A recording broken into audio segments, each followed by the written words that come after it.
بسم اللہ الرحمن الرحیم۔ میری ایک بہت پیاری سبسکرائبر ہیں جنہوں نے مجھ سے سوال کیا کہ حالت حیض میں چاروں کل پڑھ کر اپنا پر دم کر سکتے ہیں یا آیت الکرسی پڑھ کر دم کر سکتے ہیں۔ تو دیکھیں، جو آیت قرآن پاک کی آیت دعا کی صورت میں آپ پڑھتے ہو یا پڑھتے ہوئے آئے ہو یا دعاؤں میں آپ آیتیں پڑھتے ہو، تو یا آپ اپنے اوپر کچھ چیز دم کرتے ہو یا نظر بد کے لیے جو آپ آیتیں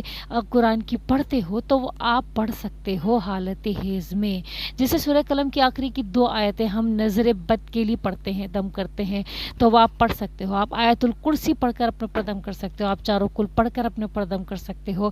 جو بھی قرآن پاک کی آیتیں حالت حیض میں آپ پڑھتے ہو